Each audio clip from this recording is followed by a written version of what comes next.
since si AZ yung nag-share like about her like worst yung mga bashing and all, kayo ba?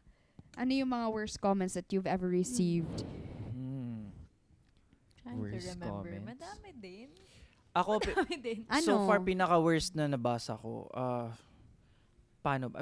Pero hindi nabasa, narinig ko eh. Oh. Kasi yung masama pa doon galing pa sa hometown ko. And galing pa sa former best friend ko.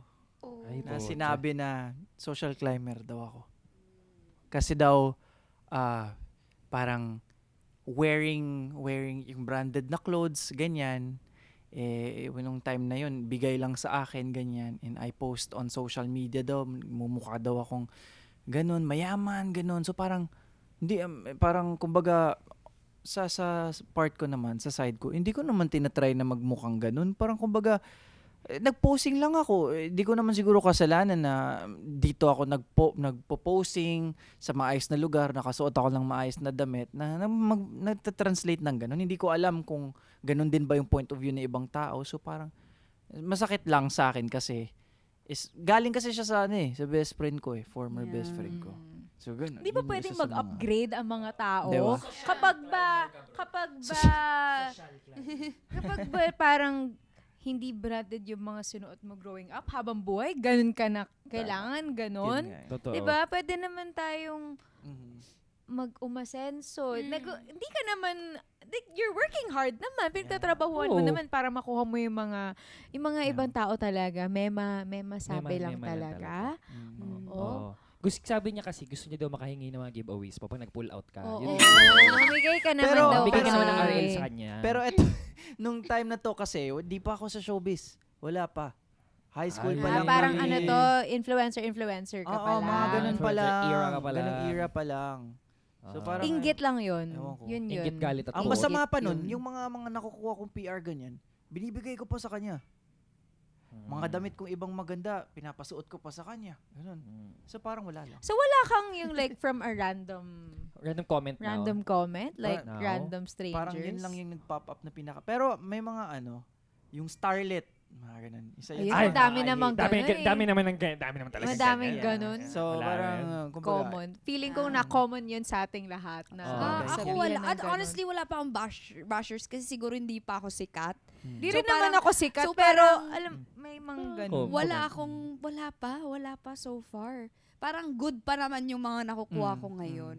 So, feel ko kabahan na ako pag Naku. may mga bashing na. But, hey, I don't care. Yeah. You know, yung mga ganyan na yan, mas nakakaangat yan. Recently, meron ako mga, lalo na yung kay Esnir kasi ever since yung kay Esnir. That Esnir thing. May mga comments na, di naman gwapo yun. Ang dami na talaga. Di naman gwapo yan. Or minsan may mga backhanded compliments na parang, wala siyang itsura pero okay naman.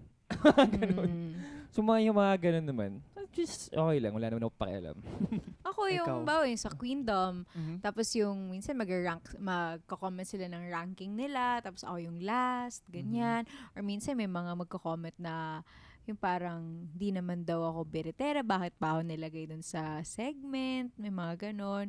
Or like, pinaka-recent siguro na naaalala ko, yung meron kaming prod sa AOS na nag-viral yun eh. Kinanta namin yung Maybe This Time. Kasi diba nag-viral siya yung may sayaw. Tapos ang kasama ko dun sa prod, si Isa tsaka si Zeph. Sobrang daming comment. Tapos, syempre natuwa ako na parang, wow, nag-viral yung segment. Tapos pagka-open ko ng comment, ang daming comment na parang sinira ko lang daw yung prod. Sana daw si Isa na lang daw, tsaka si Zeph, ganon. Tapos parang yung tinatry ko isipin, ano ba yung ginawa ko? Like, piniplay ko yung performance, okay naman, nasa tono naman ako, tama naman yung steps ko. Pero, siguro vulnerable ako nung time na yon. Kaya nung nabasa ko, naiyak ako eh. Kasi parang, sometimes if you read it enough times, you start thinking it's true. Even though you know na, wala namang, hindi ka naman kilala ng mga tao at wala naman akong ginawang mali dun sa performance. Pero minsan kasi pag palagi mo nakikita, parang maano ka na, medyo madadamdam mo siya.